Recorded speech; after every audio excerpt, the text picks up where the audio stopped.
The rain fell like a dark curtain on the asphalt. 4 college students, Alex, Natalie, Jake, and Mark, parked their old car in front of the rusted gates of Black Hollow Asylum. The massive building stood in the darkness, like a sleeping monster. Broken windows, a half-collapsed roof, and the faded sign above the entrance gave it a terrifying presence. Natalie's hands trembled. "Guys, are you sure you want to do this?" Alex, holding his camera, smirked. "This place is perfect. If we film it, it's gonna blow up." The heavy door creaked as they stepped inside. The air reeked of damp earth, rust, and something that smelled faintly of dried blood. Their flashlights cut across walls covered in scrawls and scratches. "Help me. They're still here." They split up to film.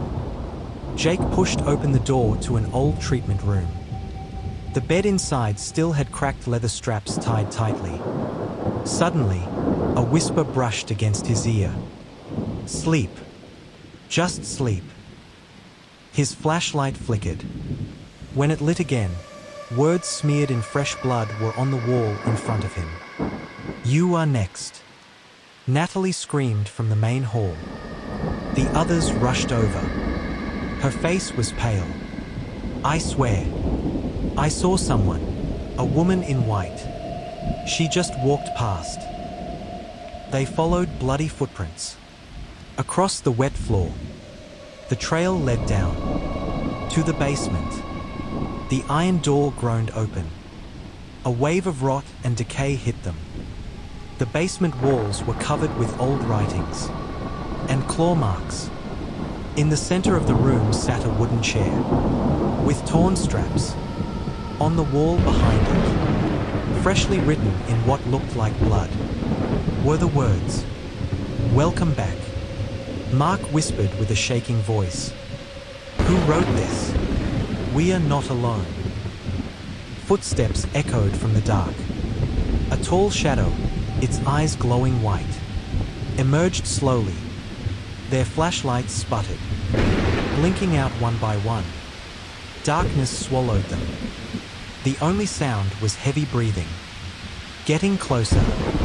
Closer. Then, Jake screamed. When the lights blinked back, he was gone. Only his flashlight lay on the ground. Panic surged. Alex, Natalie, and Mark ran. But every hallway they took was blocked. The asylum itself seemed alive, shifting, trapping them. From broken speakers in the ceiling, a distorted voice hissed, "You are no longer guests. You are part of us." Doors slammed. Laughter and screams filled the corridors. Natalie sobbed, "We have to get out. We have to get out." At last, they stumbled into the main hall. The front doors were wide open. Rain still poured outside. They ran into the night. But when they turned back, the asylum was gone. Nothing but an empty field remained. Natalie's voice cracked. "But we were inside." Mark added, "Then, where are we now?" Alex's camera, still recording, flickered. On the screen, words appeared in glowing letters.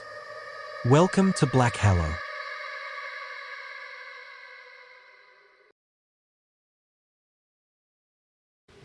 Rain, heavy, relentless. It poured over the dense Maine forest. Droplets hit the ground like tiny bullets. Leaves rustled, branches cracked. Wind roared. A narrow road twisted through the dark. It led to an old cabin. Abandoned, forgotten. Shadows of trees stretched over it. 4 friends, brave, curious. They wanted to spend the weekend. Unaware. The cabin had a past. Dark, ancient. The rain pounded the metal roof. It sounded like iron striking flesh. Inside, it was dark and damp. Dust coated the windows. The smell of decay hung in the air. Everything seemed normal. Laughter, chatter. But as night fell, unease crept in. Night 1. The power went out. Darkness swallowed the cabin. Only the candles flickered. Shadows danced on the walls. Amy whispered, "I hear footsteps." On the roof. They laughed. "Animals," they said. Then, the door slammed. Hard, violent.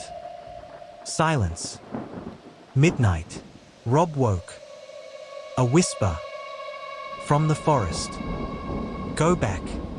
This place is ours." He opened the window. Fog, thick, cold. When he turned back. On the glass, "Get out." Morning. Horror. Dead animals. Scattered around. Symbols. Strange. Occult. Chris said, "Spirit summoning marks. Occult." The smell of blood. Rot. Each breath tightened their fear. Night 2. The cabin changed. A tall shadow appeared. Long arms. Vanished when lit. Yet blood trailed behind it. Amy screamed. Bruises, handprints on her arm. No one touched her. A child laughed. From the attic. They opened the door. A chair rocked. Alone. Final midnight. The cabin became hell. Doors and windows slammed shut. Candles died. Whispers filled the darkness. "One of you must stay. One of you must die." Strange sounds. Muffled laughter. Crackling from the walls. Whispers reading their minds. Chris vanished. No trace. Only a journal. Leather-bound, blood-stained. Symbols everywhere. Last page. A sacrifice has been made, but we are still hungry. Morning. Police found 3 terrified friends. The cabin, empty. No Chris. Locals whispered. Decades ago, cult rituals. Anyone who enters may leave one behind forever. The friends went home. Haunted. The cabin lingered in their minds. Rain still whispered, "Go back. This place is ours."